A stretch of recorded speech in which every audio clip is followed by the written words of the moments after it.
Assalamualaikum warahmatullahi wabarakatuh. Bismillahirrahmanirrahim. Alhamdulillahi rabbil alamin. Nahmadullaha ta'ala wa nashkuruh. Wa nusalli wa nusallimu ala sayyidina Muhammadin alladhi ballagha ar-risalah wa adda al-amanah wa nasaha al-ummah حتى أتاه اليقين وعلى آله وصحبه أجمعين. سبحانك لا علم لنا إلا ما علمتنا إنك أنت العليم الحكيم. رب اشرح لي صدري ويسر لي أمري واحلل عقدة من لساني يفقه قولي. أما بعد، فإن أصدق الحديث كتاب الله وخير الهدي هدي محمد صلى الله عليه وسلم وشر الأمور محدثاتها وكل محدثة بدعة وكل بدعة ضلالة وكل ضلالة في النار. ثم أما بعد. Yang saya mudahkan tuan-tuan dan puan-puan, hadirin hadirat yang dirahmati Allah, InsyaAllah pada hari ini kita sambung pada muka surat 177 pada matan yang ke-44 daripada kitab Matan Aqidah At-Tahawi oleh Al-Imam Abu Ja'far At-Tahawi yang dikomentar oleh Syekh Muhammad Nasiruddin Al-Albani rahimahullah. Matan kita yang kita akan baca pada hari ini matan 44, namun untuk memahaminya kita baca daripada matan 43. Allah Subhanahu wa taala berfirman, Allah Subhanahu wa taala maafkan saya. Qala al-Imam Abu Ja'far At-Tahawi rahimahullah. Abu Ja'far At-Tahawi berkata, wa qad 'alima Allah ta'ala fi ma lam yazal adada man yakhluqul jannata wa adada man yadkhulun nara jumlatan wahidah. Fala yujadu fi dhalikal adadi wa la yunqasu minhu. Dan sesungguhnya Allah Subhanahu wa taala telah mengetahui sejak daripada azali bilangan hambanya yang akan masuk syurga dan bilangan hambanya yang akan masuk neraka sejak daripada awal. Tidak ada satu bilangan yang bertambah, tidak juga berkurang. Sekarang kita cerita tentang ilmu Allah Subhanahu wa ta'ala, dan kita dah bincangkan dengan panjang lebar dalam pertemuan kita ketika mensyarahkan bait ini atau mensyarahkan matan ini, perbezaan antara ilmu Allah dan ilmu makhluk. Ilmu Allah, kita perlu akur bahawa makhluk tidak ada yang mengetahui sesuatu yang akan datang. Apa yang berlaku pada hari besok kita tak tahu, apatah lagi apa yang berlaku di hari kiamat. Tapi ilmu Allah Subhanahu wa taala mendahului segala perkara. Apabila kita tahu bahawa ilmu Allah mendahului segala perkara, maka catatan Lauhul Mahfuz juga mendahului segala perkara. Kita akan memahami bab qada qadar bila kita faham bahawa ilmu Allah berbeza dengan ilmu kita, iaitu sifat Allah tak sama sifat kita. Ilmu kita terikat dengan masa. Ilmu Allah, apa yang Allah tahu sejak pada azali, tidak berubah sedikit pun, kerana tidak ada pertambahan ilmu Allah Subhanahu wa taala dari hari ke hari. Ilmu kita lahir dengan tak tahu, kemudian kita belajar melalui buku, melalui pengalaman, melalui pelbagai medium. Ilmu kita tu tarakumi, bertambah baru kita tahu. Allah Subhanahu wa taala mengetahui segalanya. Tidak ada satu kejadian di alam ini yang menambahkan pengetahuan Allah. Tidak. Pengetahuan Allah sempurna sejak daripada azali. Oleh kerana Allah Subhanahu wa taala Maha mengetahui sejak daripada azali dalam segala perkara, maka termasuk dalam pengetahuan Allah adalah pengetahuan Allah berkaitan dengan jumlah dan bilangan orang-orang yang akan masuk ke syurga dan bilangan orang-orang yang masuk ke neraka. Ini kita dah bincangkan, dan saya dah sebutkan bahawa dalam bab qada qadar, kalau ada yang tak faham, kita boleh bincangkan, terus tanya dalam kelas. Kita akan bincangkan 177 177. Okey, itu bab ilmu Allah tentang bilangan yang masuk syurga dan neraka. Kemudian kata Syekh, wa kadzalika, dan begitu juga, demikian juga af'aluhum, demikian juga segala perbuatan mereka, iaitu perbuatan makhluk. Fima alima minhum ay yaf'aluhu, demikian juga perihal perbuatan makhluk, semuanya telah dimaklumi apa yang mereka lakukan. Wa kullun muyassarun lima khuliqalah, dan setiap manusia atau setiap makhluk akan dimudahkan atau telah dimudahkan, atau semua makhluk akan dimudahkan jalannya sesuai dengan penciptaan dan takdirnya. Okey, Allah Subhanahu Wa Taala mengetahui siapa masuk bilangan orang yang masuk syurga neraka. Oleh kerana kita tahu ilmu Allah, tidak ada satu ilmu, tidak ada satu peristiwa pun yang menambah ilmu Allah. Semua peristiwa berlaku berada dalam ketahuan Allah. Peristiwa itu bertakluk dengan ilmu Allah, bukan ilmu Allah takluk dengan peristiwa. Ilmu manusia atau makhluk bertakluk dengan peristiwa. Kita tahu hari ini kelas jadi tak jadi lepas kelas dimulakan. Kadang-kadang kelas tak jadi. Kita tahu kepastian satu perkara setelah perkara itu berlaku. Kita tahu jumlah bilangan yang hadir setelah tiba masanya. Sebelumnya kita tidak tahu, tidak jelas. Ilmu kita bergantung pada peristiwa. Tetapi semua peristiwa bergantung, semuanya terjadi bertakluk dengan ilmu Allah, tertakluk pada apa yang Allah telah ketahui. Okey, dalam bab qada qadar kita perlu faham hadis yang Syekh sebutkan, iaitu wa kullun muyassarun lima khuliqalah. Perkataan beliau wa kullun muyassarun lima khuliqalah adalah sepotong hadis. Ini kita baca, huwa qit'atun min hadithi Aliyin al-Marwi fi sahihaini, iaitu sepotong hadis. Apa yang beliau sebutkan di sini, iaitu kalimah wa kullun muyassarun lima khuliqalah, adalah potongan daripada hadis Ali yang telah diriwayatkan dalam As-Sahihain, iaitu dalam kitab Al-Bukhari dan Muslim. Sahih kita sahih? Sahih. Pasal Bukhari dan Muslim tak perlu kita tanya sahih tak sahih. Kenapa tak perlu tanya? Adakah dia sama macam Al-Quran? Kenapa Bukhari Muslim tak perlu kita tanya sahih ke tak sahih? Confirm sahih. Sebab kajian yang dilakukan terhadap kitab Sahih Bukhari dan Muslim telah dilakukan oleh ulama hadis. Beribu ulama hadis semua sepakat, tak ada. Mereka dah kaji. Bukan kerana kita mempercayai kalam manusia seperti kalam Allah. Mana perbuatan manusia? Kitab tu karang, kitab tu bukan karang, beliau kumpulkan dan beliau pilih. Bukan kita percaya pada ijtihad manusia, itu tidak ada salah. Tapi oleh kerana kitab beliau telah dituliskan dan beliau pun meninggal tahun 256, sejak daripada beliau meninggal sampai zaman sekarang, ulama hadis berzaman-zaman melakukan kajian terhadap kitab tersebut dan mereka dapati kitab ini tidak mengandungi hadis dhaif. Sepakat dengan Imam Bukhari, kecuali beberapa hadis yang dikritik oleh Imam Daruqutni, bukan kerana tidak sahih dan ditolak, tapi kerana mungkin tak cukup syarat kesahihan menurut syarat Imam Bukhari. Kalau betul, kita kata betul lah, manusia tak ada sempurna, tapi hadisnya semuanya sahih. Semua hadis yang ada dalam Sahih Bukhari dan Sahih Muslim semuanya sahih.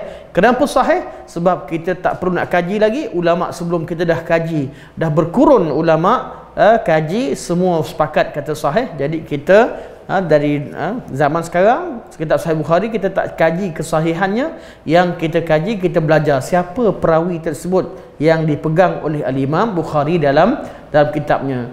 Jadi rijal Bukhari atau perawi dengan Sahih Bukhari ini mempunyai kedudukan yang special. Jadi ketahui kalau ditemukan sanad yang lain, contoh dalam kitab yang lain, tetapi perawi yang sama, hadis tu akan dipandang kata kitab itu hadis itu hadis yang walaupun Bukhari tak keluarkan tetapi perawinya sama macam Sahih Bukhari. Itu yang cuba dilakukan oleh Imam Al-Hakim dalam kitab Al-Mustadrak. Namun Al-Imam Hakim beliau buat masa umur dah 80 lebih, tulis kitabnya pula tebal banyak dan beliau tak sempat semak, meninggal. Menyebabkan kitab tersebut tak dapat diselesaikan, banyak beliau baru kumpul. Beliau dah wafat. Jadi tak semua, beliau tak sempat semak betul-betul lagi. Allah Subhanahu wa taala dengan qadarullah, Allah telah mewafatkan beliau. Jadi kitab Al-Mustadrak kita tak boleh kata sama level macam kitab Bukhari dan Muslim, sebab mengandungi banyak kesilapan, bukan kerana Imam Hakim tak, manusia macam tu kumpul tak dulu meninggal, tak sempat nak finalisekan penulisan beliau kitab Mustadrak. Kalau kitab tu siap dengan kajian yang betul, kitab itu sudah tentu jadi kitab yang sangat bermakna dalam mencari hadis yang sahih. Cuma kawan saya komen nakal lah, dia kata Sahih Bukhari pun orang tak baca lagi. Kita kadang-kadang cerita hadis macam mana, hadis sahih tak sahih. Sahih Bukhari tu pun ramai lagi orang kita yang tak baca habis.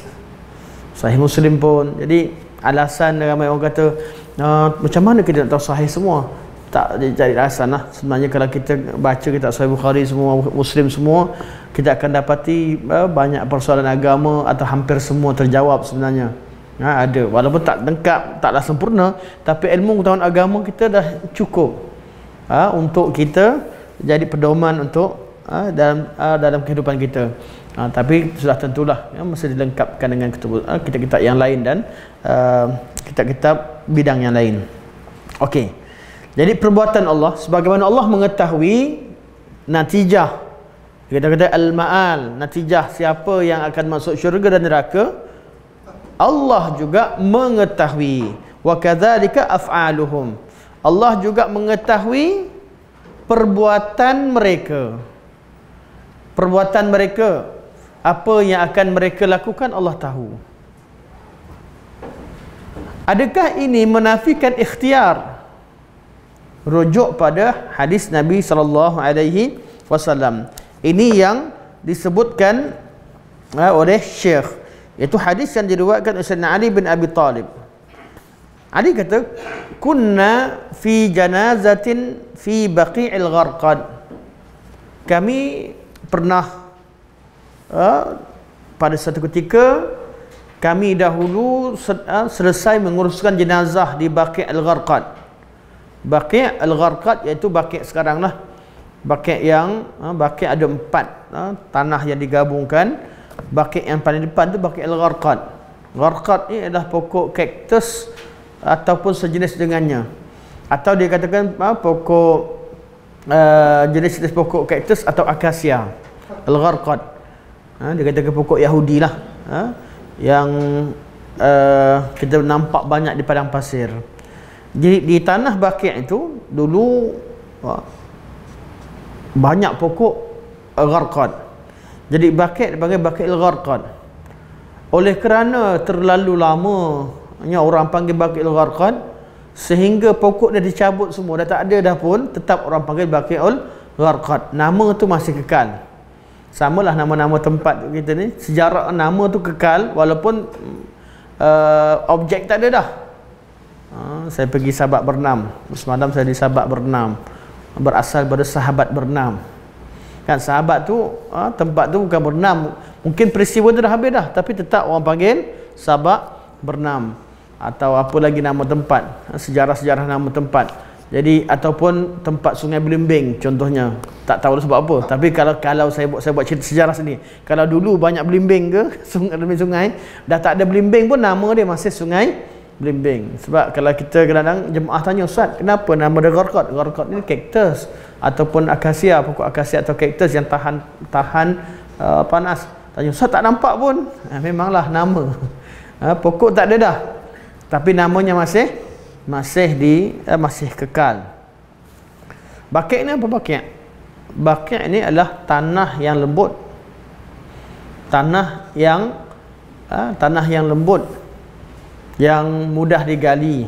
Sebab tu tanah bakik ni dijadikan sebagai tempat untuk tanah yang tak berbatu, yang tak ada batu, tanah dia lembut. Tempat yang tanah batu orang tak buat tanah perkuburan, penat tukang gali. Jadi tanah yang lembut ni yang dijadikan tempat gali, jadi bakik. Tapi oleh nama bakik pun dulu dari segi bahasa ya asal tanah yang lembut yang ditumbuhi pokok kaktus. Kaktus dah tak ada, tinggal tanah. Orang kata habis tempat lain nama bakik ke? Dah nama dia, walaupun makna tanah tu boleh letak kat mana-mana, tapi segi penggunaan hanya digunakan untuk merujuk tempat Baqi' al-Gharqad, iaitu yang terletak di arah timur Masjid Nabawi. Atau kita panggil arah tenggara Masjid Nabawi. Nantinya sebut tenggara boleh, timur boleh. Kalau sebut timur tu betul-betul timur lah tepat.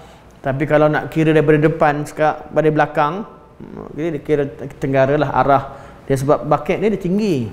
Dia kawasan awal dia tinggi. Waktu kalau zaman sekarang tuan-tuan pergi kat Baqi' tu tinggi. Okey. Orang selalu tanya, Ustaz, kenapa tanah Baqi' lebih tinggi daripada Masjid Nabawi? Kan? Memang tanah Baqi' ni berada di arah awali, tanah tinggi. Kat Madinah ni dia ada tanah yang kurma mahal je, arah awali dia makin tinggi. Jadi bila dibuat masjid, diratakan masjid. Tanah yang sekarang ni dah diratakan. Okey. Tanah yang asal Baqi' tu tak ada usik. Sebab tu kubur-kubur sahabat, kubur-kubur Nabi kekal asalnya. Jadi kelilingnya diratakan dan ditahan tanah yang asal tu nampak tinggi. Sebab memang di kawasan berbanding dengan tanah daripada asal, daripada hujung sebelah Babus Salam ke, ada sebelah belah sana Bab Malik Saud ke, yang sana rata. Jadi kawasan yang tinggi tu, jadi oleh kerana tanah asal dan kawasan tu dulu tanah ke bahagian tanah tinggi, jadi dia kekal nampak tinggi. Bila dia buat masjid, tak bolehlah buat tanah ikut bentuk tanah zaman dulu, mesti diratakan. Jadi kawasan Baqi', kawasan yang kita nampak tanah tu memang tanah asal, bukan ditambak ke dan sebagainya, tak ada. Bukan ditambak, tapi memang tanah asal. Sebab tu orang kata nak tahu tanah asal zaman Nabi macam mana, tengok tanah Baqi' lah. Yang bukan tanah yang dikorek, bukan tanah, itulah tanah yang asal sebagaimana zaman Nabi SAW. Okey, balik kepada perbuatan makhluk. Sayyidina Ali kata, kami pernah menguruskan jenazah di Baqi' al-Gharqad.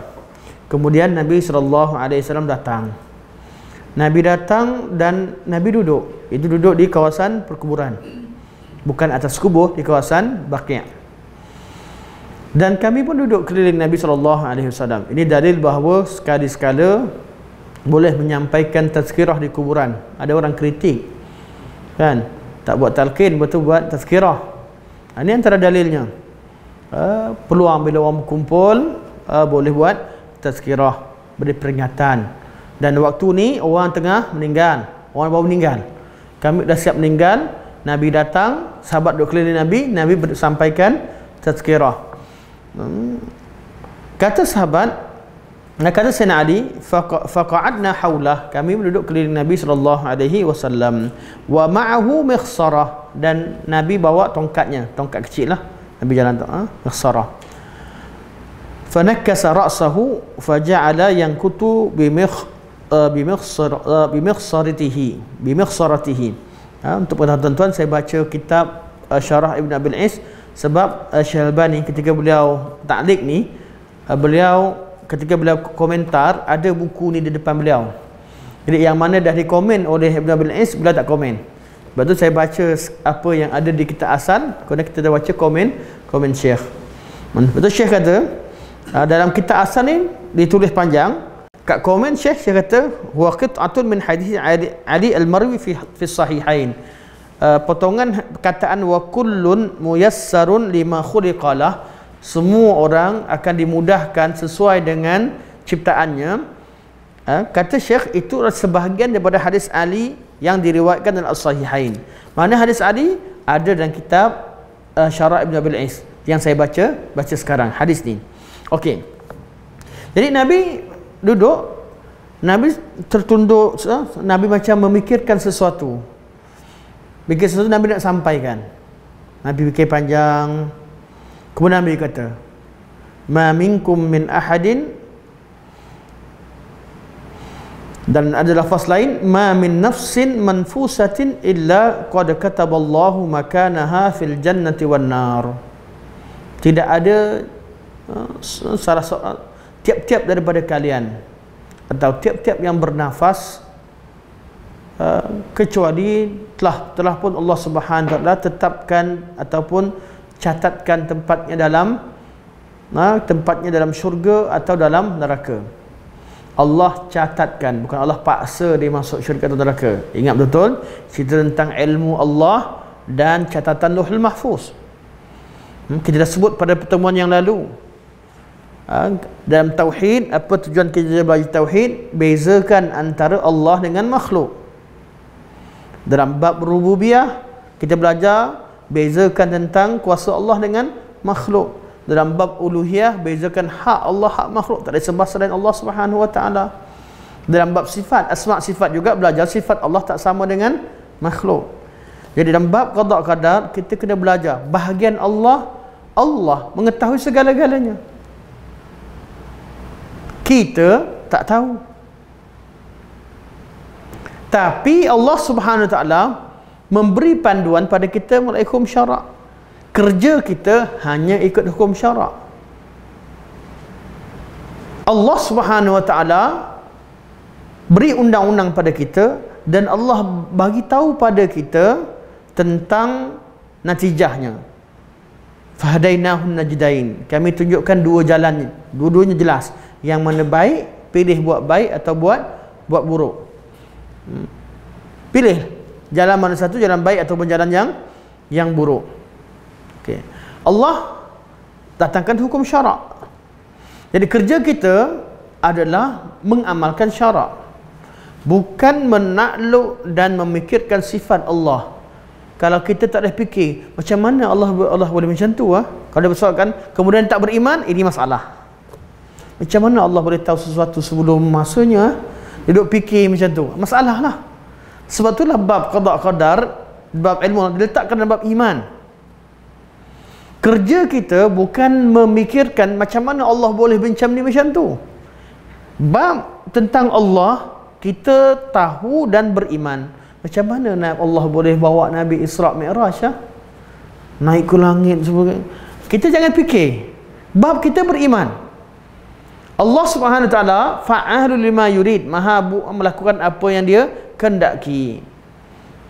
Dan Allah Subhanahu wa taala mengetahui segala perkara, dia kita beriman saja. Bab Allah, sifat Allah, perbuatan Allah, kita beriman. Bakinya sisanya kita beramal sesuai ikut kehendak Allah. Yang ni yang dalam hadis ni. Dan Nabi kata wa illa qad kutibat syaqiyatan aw sa'idah, dan semua orang dah dituliskan. Allah tahu penghujungnya nanti, ilmu Allah tahu penghujungnya nanti dia jadi orang yang bahagia ataupun orang yang celaka ataupun bahagia. Faqala rajulun, maka seorang lelaki berkata, ya Rasulullah, wahai Rasulullah, afala namkuthu ala kitabina wa nada'ul amal? Kalau begitu kita biarlah kita bergantung pada catatan yang dah ada kat qada qadar. Apakah perlu kita beramal? Nabi kata apa? Faqala, maka Nabi berkata, man kana min ahli sa'adah fasayasiru ila amali ahli sa'adah. Siapa yang dicatatkan sebagai ahli bahagia, dia akan berjalan di atas jalan yang ahli bahagia, ahli syurga. Dia akan jadi beramal dengan ahli syurga. Wa man kana min ahli syaqawah fasayasiru ila amali ahli syaqawah.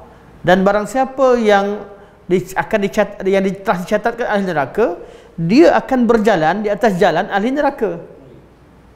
Okey, Nabi beritahu. Thumma qala, kemudian Nabi kata, ini penyelesaian Nabi beritahu. I'malu, maka beramallah. Hadis ini, perkataan ni yang kita kena hafal. I'malu fakullun muyassarun lima khuliqalah. Beramallah, sesungguhnya semua orang akan dimudahkan beramal sesuai dengan catatan dia. Okey, sekarang kita, catatan Lauhul Mahfuz ada orang tahu tak? Tak ada orang tahu. Yang kita tahu amalan ahli syurga, amalan ahli neraka. Nabi, jadi pesannya apa? Beramallah. Semua orang akan beramal sesuai dengan catatannya. Semua orang akan dimudahkan beramal sesuai dengan catatannya. Jadi apa yang kita faham? Nabi suruh i'malu. Sebab di sini ada dua usul kalimah Nabi. I'malu, Nabi suruh beramal, iaitu dipanggil fi'lul asbab. Masuk syurga ada asbabnya. Beramallah. Asbab masuk syurga apa? Redha Allah. Redha Allah apa asbab dia? Beramal. Masuk syurga sebab amal ke sebab redha Allah? Redha Allah. Kalau redha Allah, kenapa kita beramal? Boleh ke kita kata tak payah amallah, Allah kan Maha Penyayang? Tak kena buat amal. Kita faham macam tu. Seorang ayah nak pergi Cameron, kan, naik kereta kereta Myvi, kan, anak ada 15 orang, ada kereta Myvi. Ayah kata siapa nak ikut kena tolong mama masak, siapa nak ikut kena tolong mama basuh pinggan, atau tolong kakak siram pokok bunga, contoh.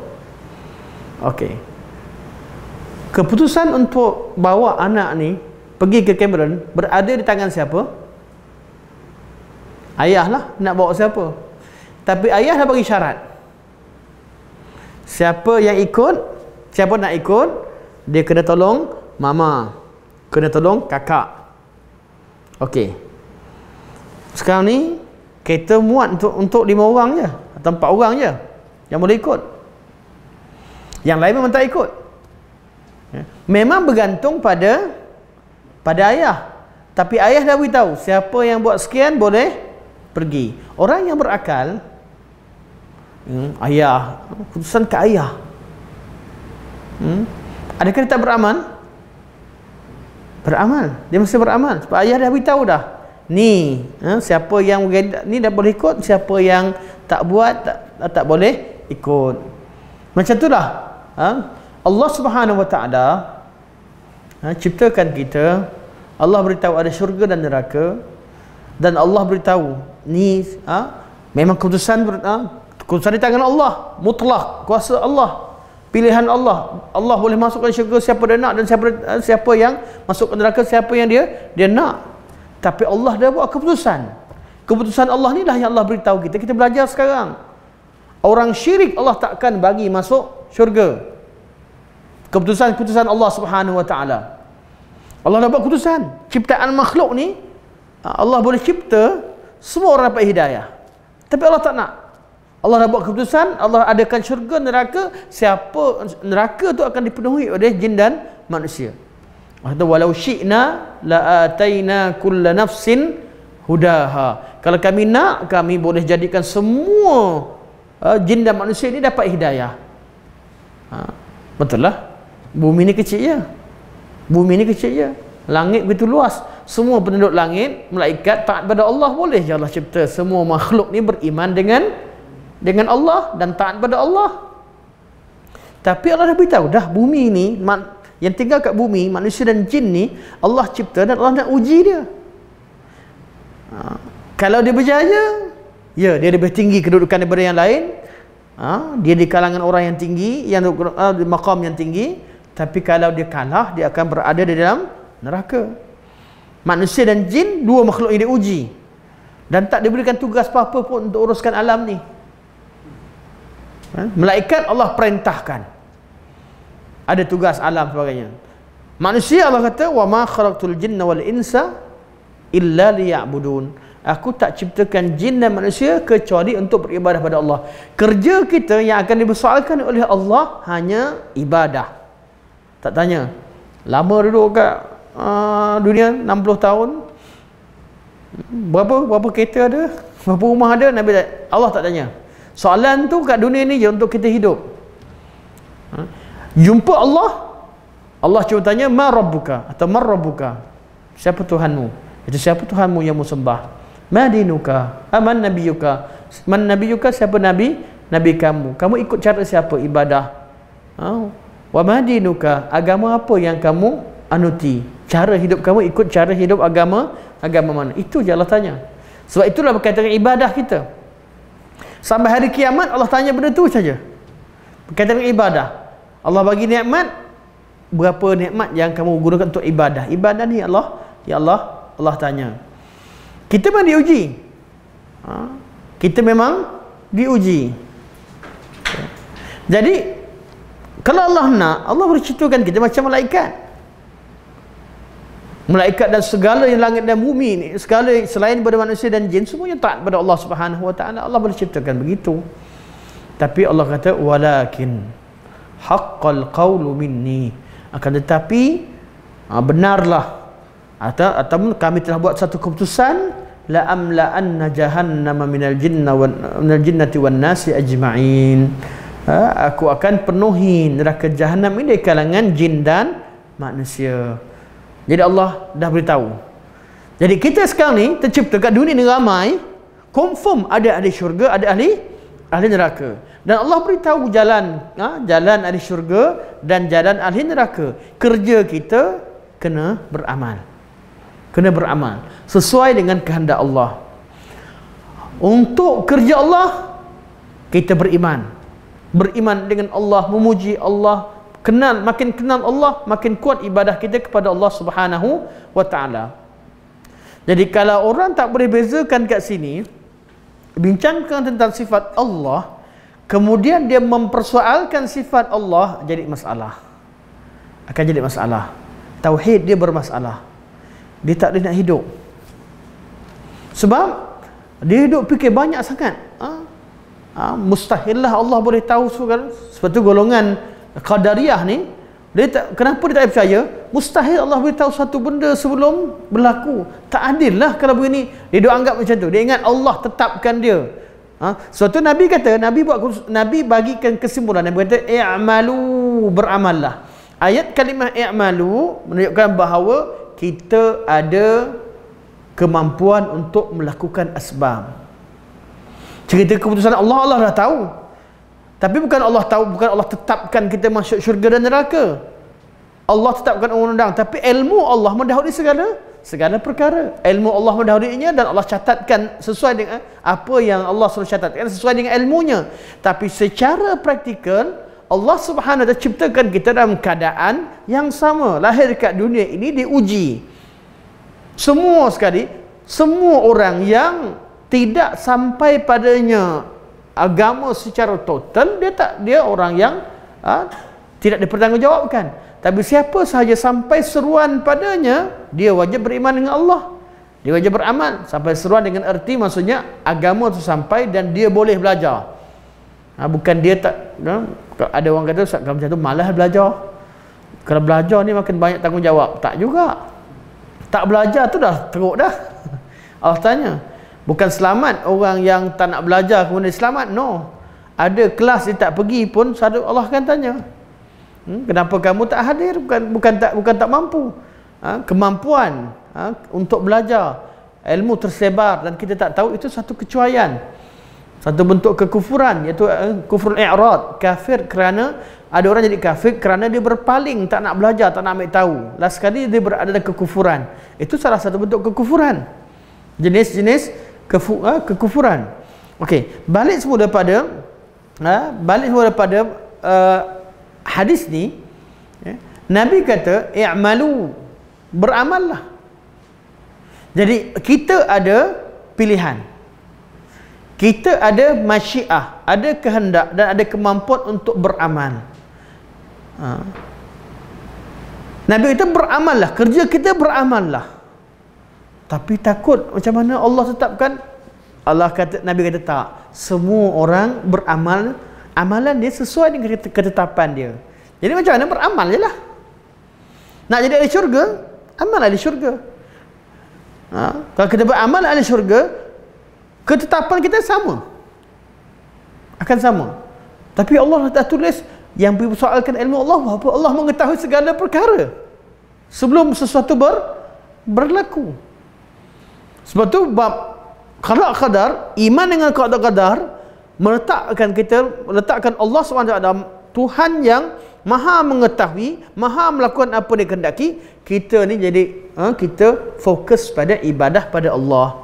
Kenal sifat Allah, jadikan kita fokus pada beribadah dan beramal sesuai dengan kehendak Allah. Jadi kesimpulannya Nabi kata i'malu, beramallah. Kalimah i'malu ini mengisbatkan, pertama sekali isbatkan masyiah hamba. Hamba ni ada pilihan dan ada kehendak.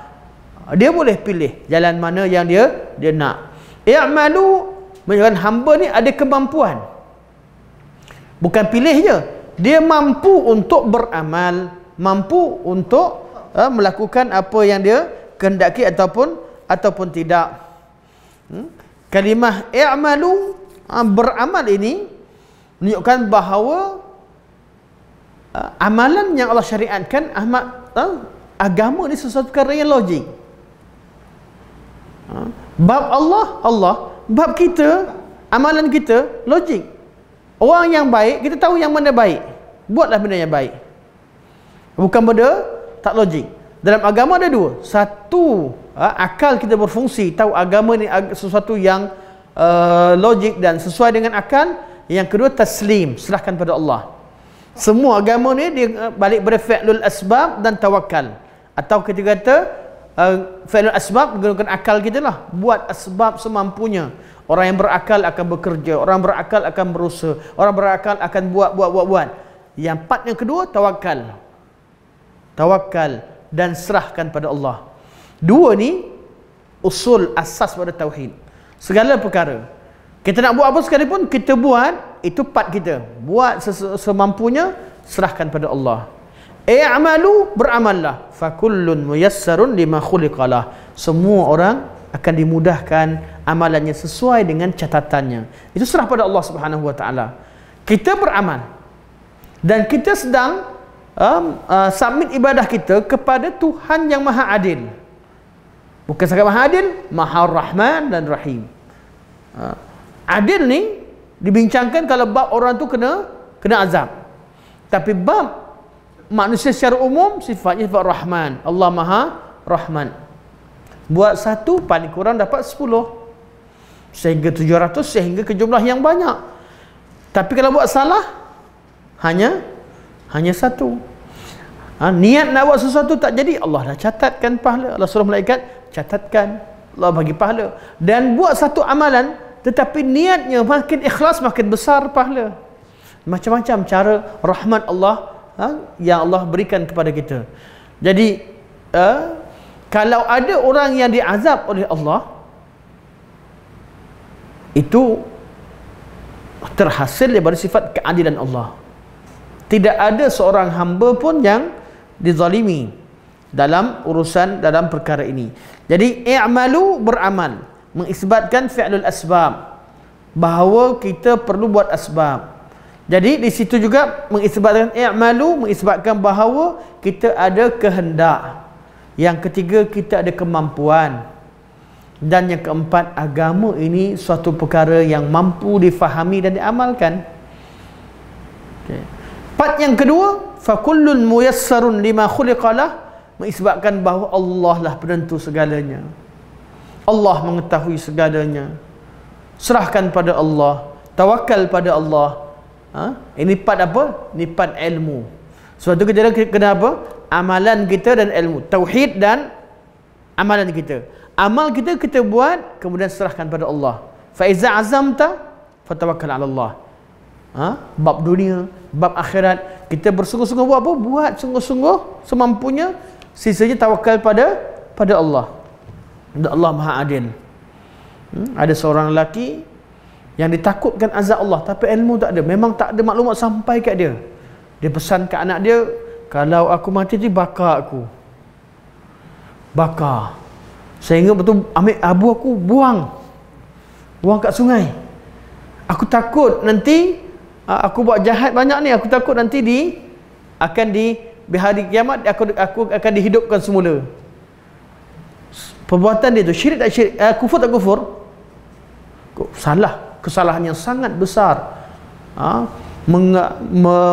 Meyakini ataupun beranggapan bahawa Allah tak mampu hidupkan dia balik. Ini bercanggah dengan akidah. Tapi Allah Maha Adil. Ilmu tak sampai pada dia dan dia berada di tempat yang jauh. Dia hanya tahu Allah menghidupkan. Itu je ilmu dia tahu. Dan memang maklumat tak sampai. Allah Maha Adil. Allah beri rahmat pada dia. Allah kembali ke Allah dalam hadis ini. Bagaimana Allah SWT masukkan dia ke syurga. Jadi kita ni belajar tauhid. Kita belajar tauhid, belajar semua sekali tentang, kalau cerita tentang ni, kita cerita akidah Ahlussunnah wal Jamaah, kita semua kita cerita dengan tujuan kita sesungguhnya beramal sesuai dengan kehendak Allah, nak pilih jalan ahli syurga. Tetapi bab orang macam tu kita tak hukum, kecuali apa yang Allah hukumkan secara umum. Okey, sebab tu selagi seseorang tu ada kalimah la ilaha illallah, kita tak hukumkan dia sebagai ahli neraka atau ahli syurga. Ahli syurga confirm lah dia ada kalimah la ilaha illallah. Tetapi adakah dia masuk neraka dulu atau tidak, kita tak hukumkan. Kita cuma kata orang-orang yang kafir takkan masuk syurga. Sebab apa? Sebab Allah beritahu. Allah boleh, innallaha la yaghfiru ay yushraka bihi wa yaghfiru ma duna dzalika liman yasha. Kita tak akan bercakap kecuali apa yang Allah beritahu. Okey, jadi Allah Subhanahu Wa Taala menetapkan qada qadar ni. Allah tahu perbuatan kita dan Allah juga tahu di mana tempat kita di hari akhirat. Dan kita perlu beriman dengan ilmu Allah. Yang kedua, beramallah sesungguhnya dengan kemampuan kita. Betul Nabi kata, i'malu fakullun muyassarun lima khuliqalah. Kesimpulan ini sangat penting. Okey. Kata Syekh, dalam setengah riwayat, waqad sahha anna ba'd as-sahabah lamma sami'u hadzal hadis minhu sallallahu alaihi wasallam. Ada yang tadi yang saya baca tadi, dia kata, boleh ke kita tak payah beramal? Tapi bila Nabi dah terangkan, apa sahabat kata? Qalu, mereka berkata, idzan najtahid. Kalau macam tu, kita kena amal sungguh-sungguh lah ya Rasulullah. Itu yang sahabat faham. Bukan tinggalkan amal. Kalau macam tu, idzan najtahid. Kalau macam tu, kita kerja sungguh-sungguh. Pelajaran berkaitan qada qadar tidak menjadikan kita termenung dan terputus daripada amal, menjadikan kita takut sehingga tidak beramal. Tidak. Pelajaran qada qadar penghujungnya menatijahkan kita bersungguh-sungguh dalam beramal. Okey, maka kata Syekh, dalam wafi riwayah dan dalam riwayat yang lain, fal'an najuddu, al-an najuddu, al-an najuddu. Jadi sekaranglah waktu kita bersungguh-sungguh. Sekarang ni kita 3 kali dia ulang. Sekarang ni waktu kita kerja sungguh-sungguh. Sekarang ni waktu kita beramal sungguh-sungguh. Itu kefahaman sahabat-sahabat Nabi SAW. Dengar hadis qada qadar, bukan jadi orang yang takut, aku ni tak nak beramal, belum confirm masuk syurga, belum confirm amal-amal pun tak masuk syurga. Tentu Allah tak terima. No, itu bukan kefahaman sahabat. Sahabat tak faham macam tu. Dan Nabi pun tak suruh begitu. Nabi suruh beramal dan sahabat faham. Kalau begitu, kita kena kerja sungguh-sungguh. Sebab Allah Subhanahu Wa Taala tidak beritahu pada kita, fulan dan fulan masuk syurga, si fulan tidak. Kecuali orang-orang yang Nabi beritahu. Dan jumlah mereka terhad. Zaman sahabat Nabi SAW.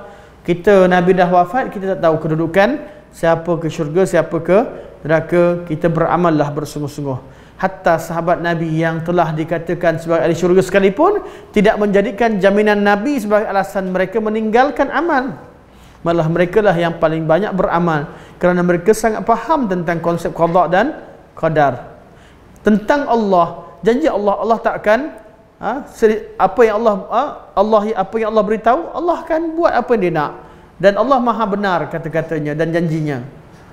Kita jangan jadikan Abu Bakar tak pernah kata aku ni orang paling awal masuk Islam, Osman masuk Islam sebab aku, Abdul Rahman bin Auf masuk Islam sebab aku, sahabat-sahabat yang lain masuk Islam sebab aku, semua pahala dapat kat aku. Nabi kata akulah As-Siddiq. Nabi kata tak pernah jadikan satu janji-janji Allah ini kepada Abu Bakar tak pernah jadi alasan untuk beliau berhenti beramal. Nabi sendiri tidak pernah jadi satu alasan Allah ampunkan segala dosanya yang dahulu dan kemudian untuk berhenti beramal. Kerja janji Allah, apa Allah beritahu, tidak menjadikan kita tidak beramal. Hidup kita memang kena beramal. Al-an najtahid, al-an najuddu, al-an najuddu, al-an najuddu. Seperti mana dalam kitab As-Sunnah. Untuk kata Syekh Al-Albani rahimahullah, fa fihi raddun sarihun. Saya baca bahasa Arab. Tuan-tuan boleh tengok terjemahan di sebelah kiri. Fa fihi raddun sarihun 'ala al-jabariyatil mutawakilah alladhina yafhamuna min al-hadithi khilafa fahmi sahabati fata'ammal. Dan dalam hadis ini ada penolakan yang jelas, raddun sarihun 'ala al-jabariyah, ke atas golongan al-jabariyah Jabariyah siapa? Yang tak nak beramal. Yang tak nak beramal. Dia kata kita ni dah, Allah dah tentukan kita ni, kita ahli syurga neraka Allah tentukan, tak payahlah beramal. Hidup ni yang baik jahat Allah tentukan. Allah yang wujud, kita tak wujud. Allah yang berlakon. Kita ni hanya Allah yang buat segala-galanya, kita hanya pelakon. Jadi sebenarnya watak yang utama kat dunia hanya Allah. Allah, semuanya Allah tu Allah. Nampak macam tauhid, tak. Mereka ni golongan al-jabariyah yang mengatakan diri dia terpaksa dan segala perkara, al-mutawakilah yang hanya bergantung dan menyerah, bergantung dan beralasan dengan dalil tersebut untuk bahasa mutawakilah yang berserah bulat-bulat ataupun yang tak nak berusaha. Mutawakkil orang yang tawakal, mutawakil orang yang serah bulat-bulat. Apa bezanya? Orang bertawakal dia bekerja, i'malu, beramallah, dia beramal, fakullun muyassarun lima khuliqalah, beramal, kemudian dia beramal sungguh-sungguh, kemudian diserah pada Allah Subhanahu wa taala. Ini golongan mutawakkal. Fa iza azamta fatawakkal 'ala Allah. Bila kamu dah berazam, bersungguh-sungguh, maka bertawakal pada Allah Subhanahu wa taala. Ini golongan mutawakkal. Ihris 'ala ma yanfa'uk wasta'in billah. Buatlah sesuatu betul-betul, jaga buat sesuatu yang memanfaatkan kamu. Ini beramal.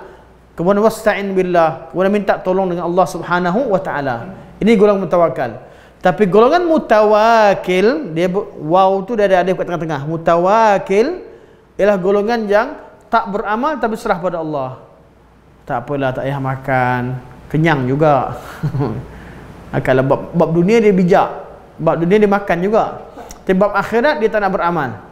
Bab dunia, geng-geng Jabariyah ni, paling awal nak dapatkan keuntungan duniawi. Tapi bab akhirat, seolah-olah amalan akhirat tidak ada asbab. Dia tak buat asbab tapi dia nak natijahnya. Okey. Tawakul.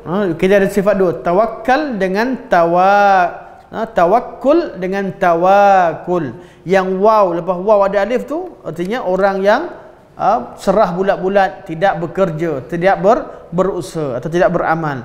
Tawakkal atau tawakkul ialah orang yang buat sungguh-sungguh dan serahkan pada Allah Subhanahu wa taala. Ahlussunnah wal Jamaah Ahlussunnah wal Jamaah adalah golongan yang bertawakal kepada Allah Subhanahu wa taala atau bertawakul pada Allah Subhanahu wa taala.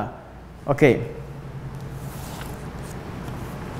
Kata Syekh, ini adalah satu penolakan yang jelas, raddun sarihun 'alal jabariyah, ke atas golongan jabariyah al-mutawakilah yang serah bulat-bulat, alladzina yafhamuna minal hadithi, yang memahami pengajaran daripada hadis ini khilafa fahmi sahabah fata'ammal, beri faham hadis ini berbeza dengan pemahaman sahabat-sahabat Nabi SAW. Fata'ammal, maka fikirkanlah, perhatikanlah.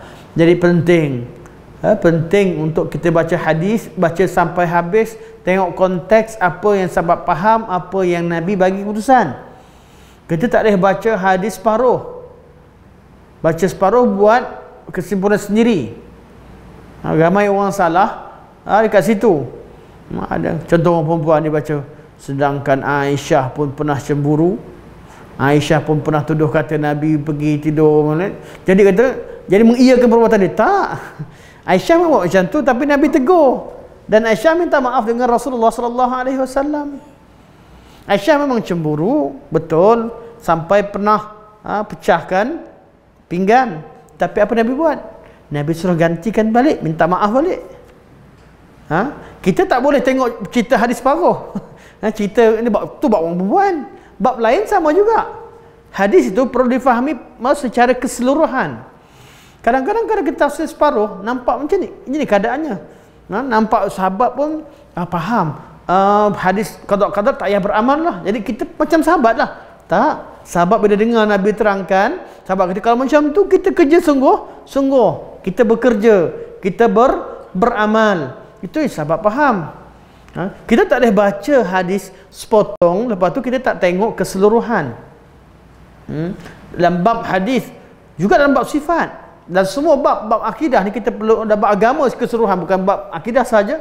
Semua bab kena faham secara menyeluruh. Dan agama ini Nabi takkan biarkan ada satu bab pun yang kita tak faham.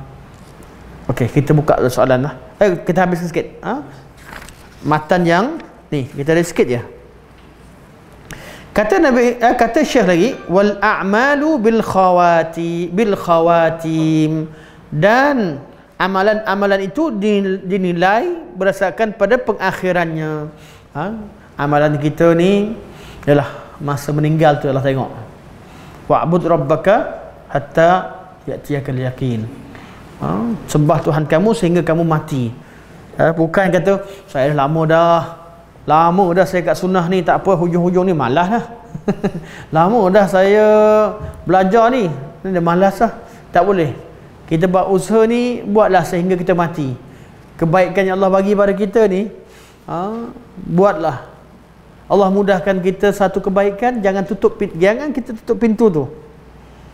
Kalau kita dah Allah ada orang buka pada seseorang tu, dia suka baca Quran, teruskan. Ada orang suka hadir majlis ilmu, teruskan. Ada orang suka tahajud, teruskan. Pintu kebaikan yang Allah buka pada kita, jangan kita tutup. Istiqamah dan buat. Yang tak mampu, latih-latihlah sikit-sikit. Latih diri. Kita tak mampu sekaligus. Mana ada orang berubah sekaligus. Sikit-sikit. Dan Allah tahu, tak sama. Tak sama orang zaman kita dengan zaman sahabat, dari segi kemampuan dan sebagainya. Tapi kita ada tauladan. Zaman tu zaman kita punya role model, contoh. Bukan bererti kalau kita ni bukan Nabi, lepas tu kita tak buat. Tak. Kesempurnaan ada pada Nabi SAW. Kita takkan mampu jadi Nabi, tapi itulah target kita. Kita dah target. Walaupun kita tak mampu macam Nabi, tapi sikit-sikit kita belajar tiru, sikit. Walaupun kita tak mampu jadi macam Abu Bakar, tapi belajarlah. Kan ada role model, ada target. Allah jadikan Nabi dan sahabat ni, dan pada zaman mereka jadi zaman contoh, zaman salafus salih. Jadi kita zaman kemudian takkan jadi macam mereka. Kemampuan kita bukanlah bila kata kita nak kembali kepada Al-Quran, Sunnah, ikut pada sahabat, ikut salafus salih. Bukan bererti kita ni mendabik dada bahawa kita lah yang paling sempurna. Tak. Tapi kita jadikan mereka sebagai role model. Berbeza dengan pihak yang jadikan yang lain sebagai role model dan panduan. Kita perlu jadikan Nabi dan sahabat sebagai role model, dan anak murid sahabat. Jadi itu datangnya istilah salafus salih, kembali beragama sesuai dengan zaman salafus salih. Sebab zaman mereka, apa yang mereka ni dah belajar pada Nabi, dah faham, dan Allah dah iktiraf mereka.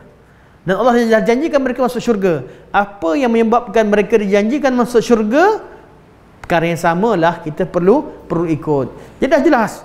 Bukan setakat ikut Nabi, ikut isteri Nabi, ikut sahabat Nabi, ikut keluarga Nabi, ikut semua contoh-contoh yang ada di kalangan mereka yang silap. Nabi yang maksum, tapi yang lain buat salah. Bila buat salah, Nabi tegur. Yang ni salah, Nabi tegur. Yang ni betul, Nabi puji. Itu kan ada semua.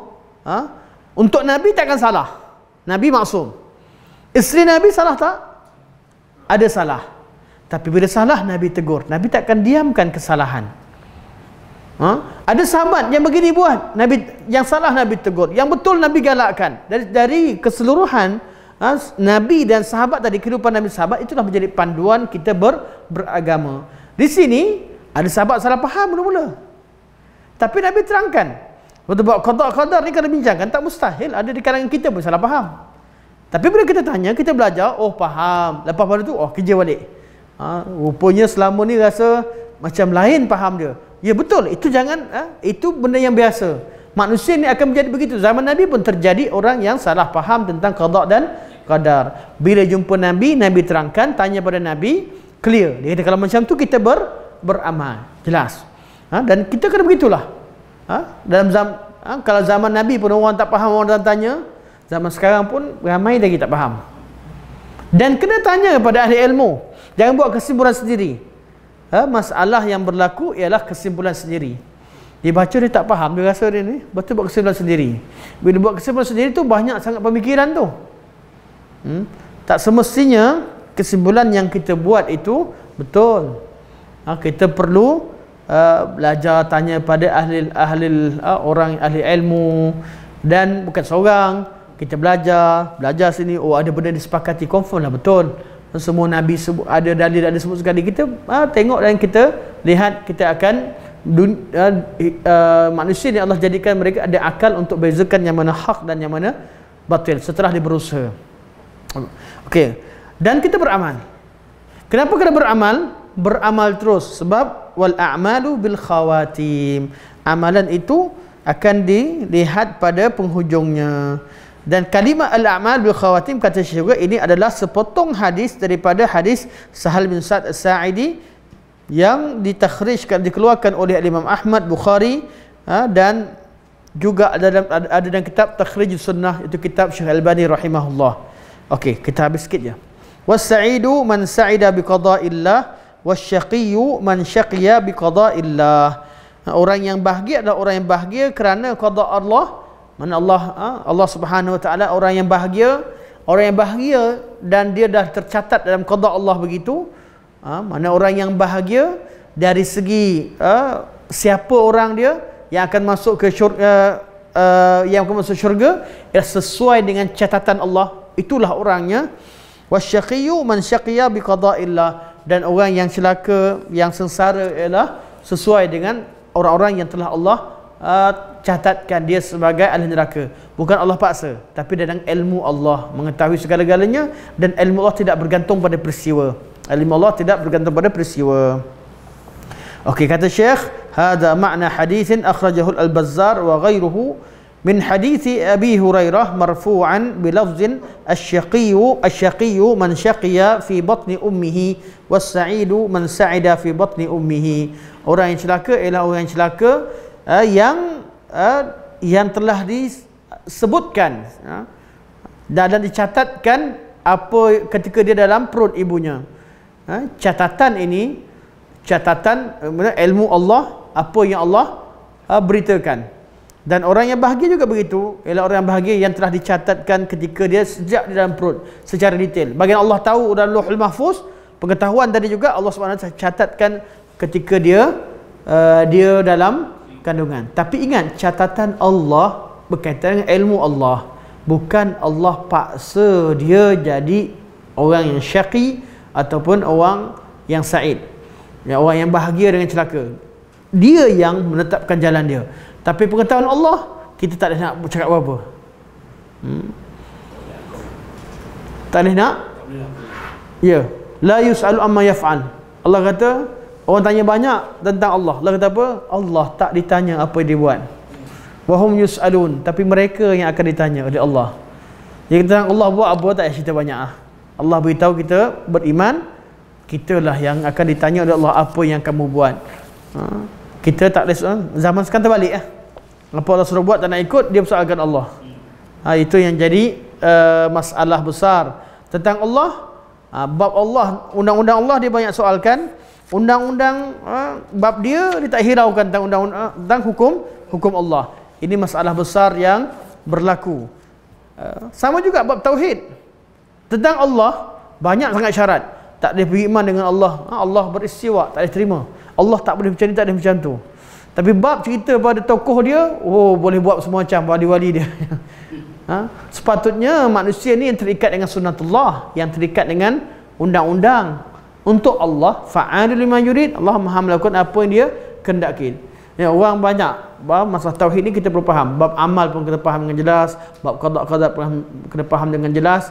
Bab berkaitan dengan perbuatan Allah juga kena tahu dengan jelas. Sebab tu pentingnya ilmu tauhid. InsyaAllah kita buka pada soalan dan perbincangan last insyaAllah. 5 minit insyaAllah. Itu yang dimasukkan dalam surah Al-Ahzab. Laqad kana lakum rasulun uswatun hasanah. Lah. Ya. Allah Subhanahu wa taala ni bagi diri Rasulullah dan juga anak murid sahabat. Itulah ikutan kita yang beramal dan masuk beriman ni kepada Allah. Kalau tak nak kita ni dikatakan di bahagia ahli syurga, kita buatlah amal tu. Betul. Ya, sebaliknya. Itulah uswah. Nabi SAW dah ditentu confirm Nabi ahli syurga, tapi Nabi tidak berhenti beramal. Tak sebut pegang kaki. Pegang kaki. Abu Lahab confirm dah ahli neraka, tapi Nabi tak berhenti berdakwah pada dia. Begitulah. Dalam bab berita ni, bab berita dan amal, kita tahu contoh kita kata Yahudi. Yahudi, Allah ceritakan sifat-sifat mereka yang degil dan dia akan bermusuh. Tidak bererti kita tidak berdakwah dan tidak bekerja. Bab berita Allah apa terjadi, Allah beritahu. Tapi kita tidak beramal dengan sesuatu yang kita kata Allah takdirkan. Tak. Kita beramal apa yang Allah perintahkan pada kita. Bab Allah, kita berjuang dalam perkara. Berjaya zaman kita, alhamdulillah. Tak, zaman kemudian berjaya ke, itu natijahnya serahkan pada Allah. Allah yang menetapkan. Dalam semua bab kita bekerja saja. Biar kerja kita sesuai dengan kehendak Allah, sesuai dengan tuntutan Allah, selesai. InsyaAllah lepas pada tu kita akan terus mana kita terus bekerja. Selain daripada itu serahkan pada Allah Subhanahu wa taala. InsyaAllah. Ya, betul tu Nabi cara uswah hasanah yang tu Haji Hashim sebut tadi tu, uswah hasanah. Nabi ni saya bertunjuk. Ada orang mengaku dah jadi, aku dah confirm ahli syurga, aku dah sampai martabat ahli hakikat, tak payah beramal. Tak betul tu tak betul. Dia rasa dia dah ahli syurga. Mana mungkin? Dah lah dia cakap tu salah.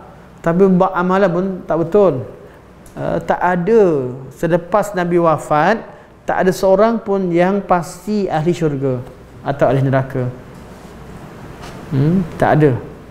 Kita tak boleh hukum seorang tu ahli syurga atau ahli neraka, kerana pengetahuan tentang perkara ghaib telah tertutup setelah kewafatan Nabi SAW. Nabi sendiri tak tahu perkara ghaib, tapi Nabi dapat wahyu. Bila wahyu terputus, maka kita pun tak tahu.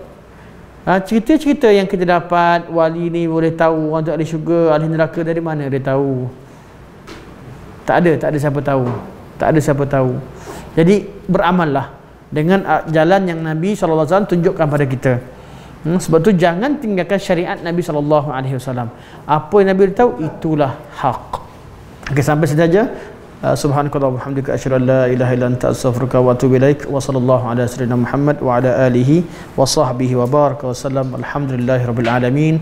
Wassalamualaikum warahmatullahi wabarakatuh. Bismillahirrahmanirrahim. Assalamualaikum warahmatullahi wabarakatuh. Tujuan saya memberi sedikit sepatah dua kata ni untuk memaklum kepada tuan-tuan yang kami merupakan media yang merakam kuliah-kuliah asatizah sunnah di Ipoh Perak terutamanya, dan kami lebih mengharap kepada bantuan dari segi infak bulanan bagi tujuan gerak kerja lah. Antaranya kita nak servis kita punya barang-barang peralatan, equipment, kemudian bayar gaji kita designer dan juga internet bulanan. Samping itu kita ada buat daurah-daurah ilmiah, dan daurah ni pula kita bagi percuma saja. Makan kita bagi, kemudian kita bagi buku daurah. Kita sasarkan daurah ni bulanan lah. Sebab itu pada poster kami ada beritahu yang kita minta infak ni antara tujuan lain adalah untuk daurah bulanan juga, selain daripada gerak kerja lah, insya-Allah. Dan pada tuan-tuan yang nak infak ke akaun di bawah ni, akaun di bawah ni adalah akaun pertubuhan ya, pertubuhan kebajikan Mishkah Kinta Perak. Di situ kami akan gunakan duitnya untuk gerak kerja, daurah-daurah ilmiah yang percuma. Kita tak ada anjuran ke apa, tak ada. Ya, semua percuma je kita bagi, insya-Allah. Wallahu alam. Assalamualaikum warahmatullahi wabarakatuh.